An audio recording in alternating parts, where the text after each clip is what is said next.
नर्मदे हर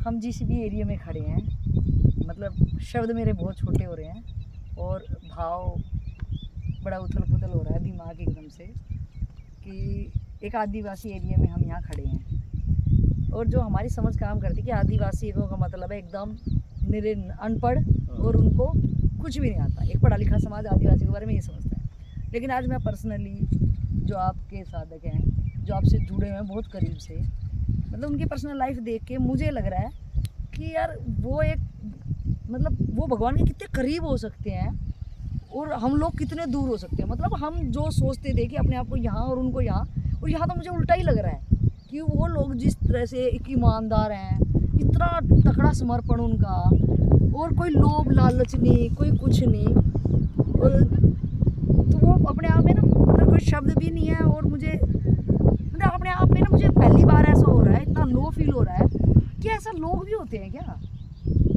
मतलब जिस टाइप से हम हाई स्टैंडर्ड की बात करें तो वहाँ लोग डिप्रेशन में एक दूसरे की जालसाजी, एक दूसरे को धोखा देना, कोई प्रेम नहीं। और यहाँ एक मतलब सोच से परे की ये चीज़ें हैं। एक तो ये, दूसरा हो रहा है कि आपने इतना भ्रमण किया, इतना भ्रमण, तो पहले कुछ ना, आप यहाँ क्या करते थे, क्यों ऐसे पैदल चलना है, क्यों जंगलों में जाना, ऐसे रास्ते हैं। और आप 4-5 साल पहले यहाँ रहे तो और भी बहुत सारी चीज़ें होंगी, लाइट नहीं होंगी और कोई रोड नहीं होंगे अभी कितना।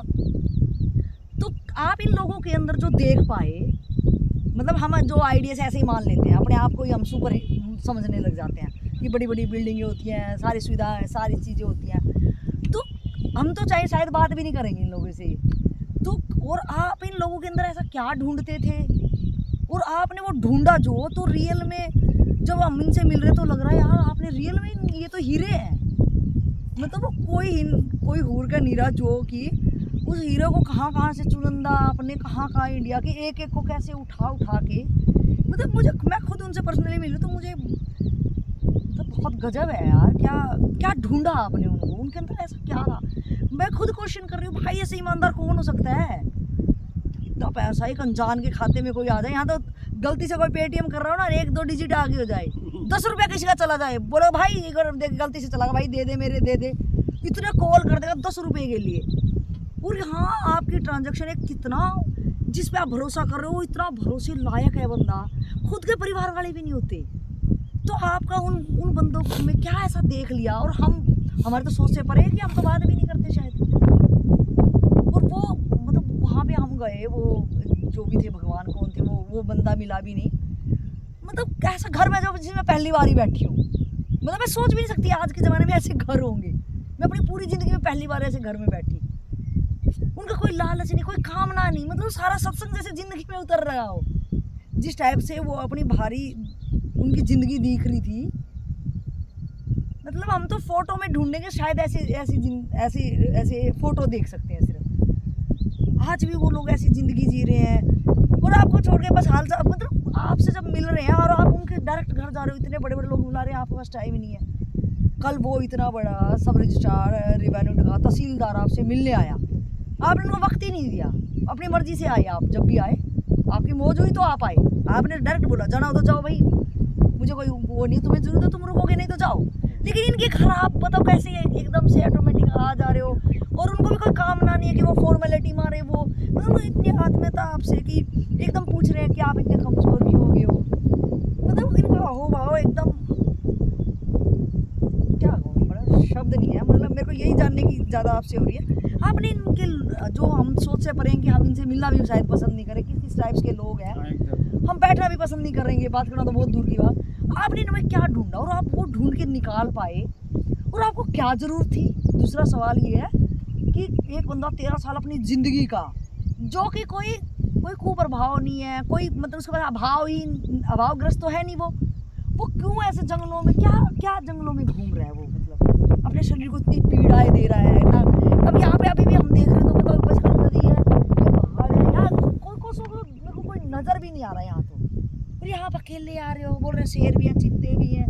तो जिंदगी को इतना चैलेंज आपने जो दिया, वो खुद को जानने के बाद जब एक बंदे को रिजल्ट आ जाता है तो वो सोचता कि भाई मैंने रिजल्ट लाया हूँ ना, मैं संसारी आदमी, तो एक रिजल्ट लेने के बाद में उसकी कॉलर खड़ी जाती है कि अब तो मेरे से बड़ा कोई नहीं, मेरे को क्यों, मेरे को सारी सुविधा खुद लेनी है। और आप इन आदिवासी में इनको इतना प्रेम दे के, तो पहले आपने दिया होगा ना, इनको कौन प्रेम देता है? तो इनके अंदर वो ढूंढना अपने आप में बहुत ही ज़्यादा एक बहुत तकड़ी, मानवता भी बहुत छोटा शब्द है जो हम पढ़े लिखे, जिसको हम, मेरे को मतलब खुद पे शर्म आ रही है अब कि अगर मैं यहाँ खड़ी हूँ तो मेरे पैर और जबान खड़खड़ा रही है कि यार मैंने क्या सोचा था, और यहाँ पे कौन सी दुनिया है, और ये इंडिया से बाहर थोड़ी ना है, और हम कहाँ पागलपंती के उसमें रह रहे हैं, कहाँ इतनी जालसाजियाँ, लड़ाई झगड़े। मतलब एक एक एक जगह पे रह के मैं सोचती कि यार हम बहुत लकी है, लेकिन यहाँ सोच रहे हो यार हम तो बहुत ही, मतलब वो तो नरक है एक तरह का, कोई किसी भरोसा करना तो मतलब कुछ है ही नहीं, अगर कोई कर भी रहा है तो कुछ क्वेश्चन मार्क खड़ा है यहाँ पे ना। आपके अंदर वो आपने क्या ढूंढा इनके अंदर, और क्या इनके अंदर मतलब एक भगवत तत्व इनके अंदर जो झलकर आया, आपने ढूंढ के इनके अंदर निकाला, वो अद्भुत है। तो क्या आपको क्या जरूरत पड़ी, इतना बंदा शरीर को पीड़ा देने के बावजूद भी आप इनसे मिल रहे हो, आप फिर आपने बताया कि ज्ञान होने के बाद आप यहाँ पे आ रहे हो, तो आपको क्या जरूरत है फिर दोबारा से यहाँ घूमने की, शरीर को पीड़ा देने की? आप कोई चीज़ यूज़ नहीं करते हो, एक ही कपड़े में रहते हो कि कोई व्हीकल ही ले ले, कोई कुछ नहीं, पीड़ा देने के बाद भी आप इन लोगों के इतना करीब कि इनके लेवल में बैठ जाना, और इनके अंदर क्या ढूंढते थे इनके अंदर? अभी देखिए, जब मैं उतरा इनके घर पे राजेश के, देखो आप उनके पिताजी कैसे आए और मुझसे हाथ मिलाए। सही वो इतना भावुक हो गए कि एकदम हाँ उठा क्या? ली जैसे आप। हाँ? सही आप देखिए नहीं, उनका भाव देखा एकदम मेरे से से। हाथ मिलाए, हाँ सही मतलब उनके अंदर हमारे प्रति कोई डर भय नहीं, कुछ भी नहीं। सही वो आए और धीरे धीरे हमारे करीब मुझसे हाथ मिलाए। मतलब मैंने ये देखा कि कई सौ सालों से मैंने ये देखा कि अध्यात्म बस हाई लोगों तक पहुंच रहा है, इनके पास कोई जा ही नहीं रहा है, और ये अगर उस तक पहुंचना चाहते हैं तो वो एकदम लास्ट वाली लाइन में खड़े हैं, उनसे मिलने ही नहीं दिया जा रहा है।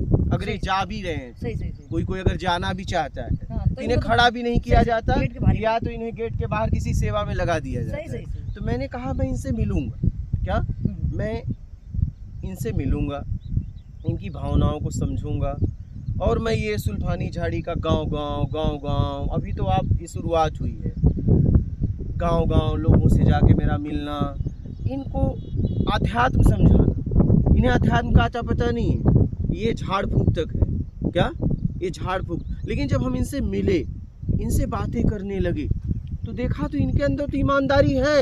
हाँ बिल्कुल, इनके अंदर ईमानदारी है, ये जबान के बड़े पक्के हैं, ये जबान के बड़े पक्के हैं और बड़े सरल हैं। इन्हें बड़े लोग कठोर समझते हैं, क्या? क्योंकि आप जब इनसे बातें नहीं करोगे खुल के, तो ये भी अपने को अलग समझते हैं।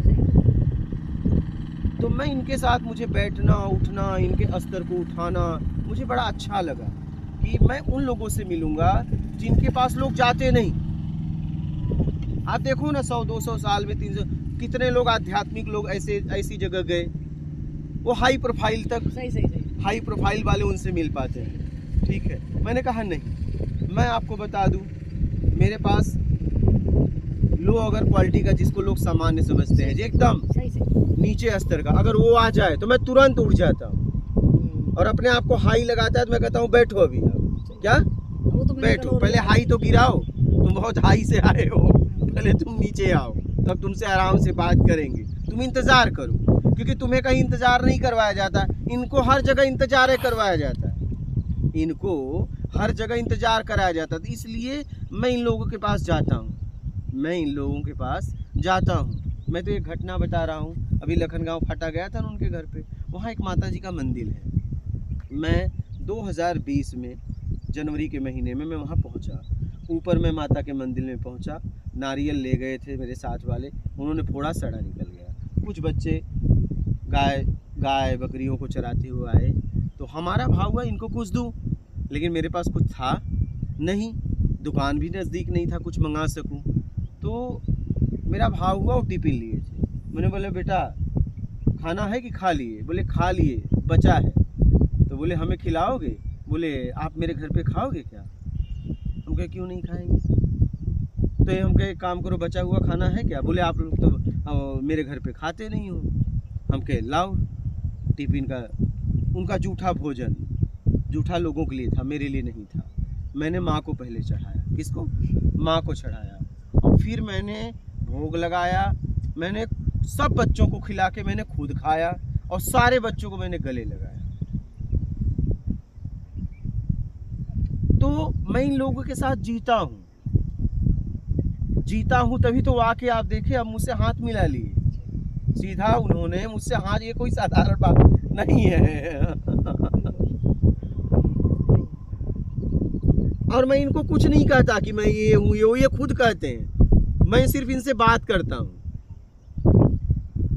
मैंने कभी इनको जताने की कोशिश नहीं किया कि मैं ये हूँ, कभी नहीं। इनके बच्चे तक मुझसे खुल के बात करते हैं। तो आध्यात्म की जरूरत इन्हें है। तो मैं नीचे तक गया क्योंकि मुझे समाज के लिए काम करना था। मैंने कहा नहीं, पहले वहां पहुंचो, उनकी भावनाओं को समझो, क्योंकि मुझे विश्व के लिए काम करना है। जब हम इनसे मिलेंगे, देखेंगे इनको क्या चाहिए, तब हम इनके लिए काम कर सकते हैं ना। जब इनकी भावनाओं का, फीलिंग का मुझे समझ में आएगा, इनके स्तर को समझूंगा, तभी ना इनके लिए काम कर सकता हूँ। इसलिए मैं गांव घूमा।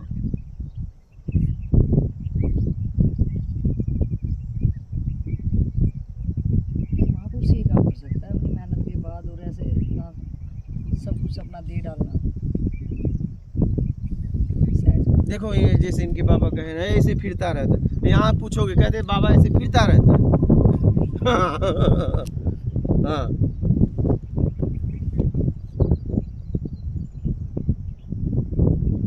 इन लोगों को अध्यात्म की बहुत जरूरत है। और ये लोग बड़े सच्चे हैं, बहुत सच्चे। जब आप इनसे मिलोगे, बैठोगे, बात करोगे, तब समझ में आएगा। लेकिन समाज ने हमेशा इनको दूर रखा, इनको यूज किया, इनका शोषण किया। तो इन्हें समाज पे बड़ा गुस्सा आता है, इन्हें समाज पे बड़ा गुस्सा आता है। समाज ने इन्हें हमेशा मजदूर बना के रखना चाहा, आदिवासियों को। ये उससे ऊपर उठे। पता है ये लड़का राजेश की तरफ लो, ये लड़का शुरू में कहता था मैं वीडियो नहीं बनाऊंगा, मेरे से ये काम नहीं होगा। मैं बोला बेटा कर। आज मैं इस लड़के को अध्यक्ष बना रहा हूँ। आज पहली बार देख रहे होंगे जो फोन करते होंगे राजेश भाई को, आज पहली बार देख रहे होंगे। मैं इस लड़के को, और ये चौथी क्लास तक पढ़ा है। राजेश कितने पढ़ा है? तीसरी चौथी। इसको कौन अध्यक्ष बनाएगा? अगर आप किसी से पूछोगे तो हर आदमी सलाह देगा अरे ये इसे अध्यक्ष क्यों बना रहे। हमने कहा नहीं, मैं इसे ही बनाऊंगा, ये मेरा पक्का फाइनल है। अगर ट्रस्ट में कोई अध्यक्ष होगा तो राजेश होगा। नहीं इनको, अच्छा इनको कौन बनाएगा बताओ, कौन बनाएगा? ये तो चैनल भी नहीं चला रहा था, बोला मुझे नहीं आता। मेरे ऊपर गुस्सा हो जाता था। मैं कहा तुझे चलाना है, तुझे चलाना है। ये तो फोन पे बात भी करता था मुझसे, नहीं होगा तो कर तो मैं हूँ ना, क्या मैं हूँ ना, बात खत्म। और मैं हूँ तो बहुत है। अब देखो सब कर ले रहा है। नहीं इनको कौन बनाएगा बताओ?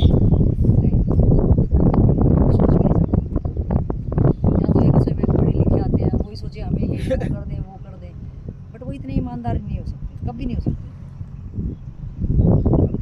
और ये ऐसे हैं कि लाख करोड़ों रुपया इनके सामने रख दो, लेकिन हिल इधर उधर नहीं हो सकता। मैं तो खुद ही क्वेश्चन करा ना ये कि भाई लालच तेरे को क्यों नहीं आ रहा? लालच, पैसा सबसे बड़ी बीमारी है। उसने कहा ना नहीं आ रहा है तो क्या करूं? हाँ, सिंपल से बोला। बताओ जो कि पढ़े लिखे बोलते हैं कि बेईमान के बिना चलेगा ही, हम क्या करें? चल ही नहीं सकता हमारे से। इसी तरह इसने कहा कि नहीं आ रहा तो मैं क्या करूं? तो बेईमाना नहीं आ रहा, लालच नहीं आ रहा तो मैं क्या करूं? तो कितना एकदम उल्टा हो गया एकदम से। हाँ, पढ़ा लिखा समाज बोलता है कि ईमानदारी से चल ही नहीं सकता, बेईमानी के बिना तो चलेगा ही नहीं। मैंने इससे पूछा कि तेरे को लालच नहीं आता? तेरे पास इतने उधर से ट्रांजैक्शन होती है, क्यों नहीं होता? लालच तो एक शायद हम लोगों ने मान लिया कि मनुष्य का लालच एक ना फितरती है। लालच हम नहीं कर रहे, वो लालच और वो लोभ हमारे खून में ही है। लेकिन इसने तो एकदम उल्टा ही सत्संग तो सही में यही पचा पाया है। हम तो कोशिश भी कर रहे हैं तो नहीं आ रहा, हम कह रहे कि इसके बिना चलेगा ही नहीं, और लालच तो अपने आप ही सहज आ रहा। हम और ऐसे लोगों के घर में जाता हूँ, देखो रास्ते में मैं वैसे घर गया, हम खड़े थे, वो देख रही है, हम कहे क्या बेटा बुलाओगे नहीं, बोले आपका ही तो घर है। सही। और देखो हम कैसे उठे चल दिए। तो मैं इनके पास जाता हूँ, ये हमें बुलाते नहीं है क्या, हम खुद जाते हैं। हाँ, इनकी कोई कामना ही नहीं है कि वो पूरी हो जाएगी, हमें ये मिल जाएगा। यहाँ तो मैंने यहाँ तक देखा है कि आप किसी के कोई भी महात्मा होता है, कोई भी उसको घर बुलाते हैं अमीर लोग, तो 5-5 लाख रुपए तो सिर्फ अपने चरण रखने के घर में दहलीज पे रखने के लिए लेते हैं। उनकी एक फीस होती है बड़ी मोटी। नहीं, हमें भी रास्ते में, अभी रास्ते में बहुत लोग आइएगा इधर तो मेरे तरफ आइएगा, हम उन्हें जाते ही नहीं, क्योंकि इनसे मिलने के बाद एक सुकून मिलता है, वो अलग ही है। क्या आत्मिक मिलन है वो, मतलब कुछ नहीं मिलता, कुछ नहीं, लेकिन कुछ अलग है। क्योंकि मुझे तो बाहर का मुझे चाहिए नहीं, मैं खुद सक्षम हूँ। क्या बाहर के लिए मैं बहुत सक्षम हूँ, तो मैं इनसे मिलके इनके लिए काम करना चाहता हूँ, इनको उठाना चाहता हूँ। नहीं कि आदिवासी लड़का 2-3 तक पढ़ा हुआ कौन अपने ट्रस्ट का अध्यक्ष बनाएगा। मैंने इसके लिए कितना मेहनत किया है, कितना संघर्ष किया है, तब जाके ये मैं काम कर पा रहा हूँ। और मैं किसका चुनाव कर रहा हूँ, किसको चुन रहा हूँ। ट्रस्ट में अध्यक्ष से पहले तो आपने संस्था का नंबर ही इसको दे रखा है, ये देखो ना एकदम। वो नंबर देना अपने आप में बहुत बड़ी बात है ना। वो नंबर की सबसे पहले तो इनसे ही मिले, यही बताएंगे जो बताएंगे, बाद में वहाँ होगा। किसी को अपना प्राइवेट नंबर देना। तो ऐसे में गांव कई 100 किलोमीटर में गांव ऐसे घूमना, इन लोगों से मिलना, बातें करना, इनके घर पे जाना, इनको बताना। मेरा यही क्वेश्चन है कि आप इनके अंदर क्या जगाना चाह रहे थे, क्या करना चाह रहे थे, बताओ। आज भी कोई कहाँ ऐसे ये सीन तो मतलब बुकों में हमने देखा है। हाँ, जिस टाइप से ये लोग जा रहे हैं, हाँ। बैल ऐसे लेके।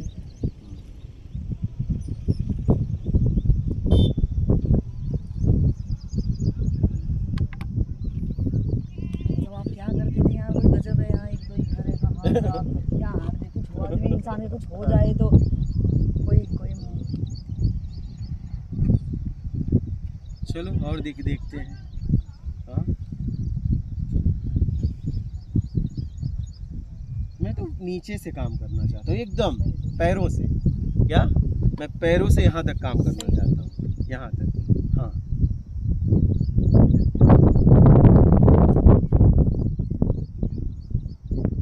उनका हाथ मिलाना साधारण नहीं है। नहीं, वो तो उनके हेजिटेशन हो गया हम लोगों को नए चेहरों को देख के। नहीं तो मेरे को लग रहा था वो करके आपको उठा ही लेते ऐसे करके। वो धीरे धीरे आ रहे थे हम लोगों के नए चेहरे देख के, तो इसलिए थोड़ा सा वो धीरे धीरे से पास आ गए।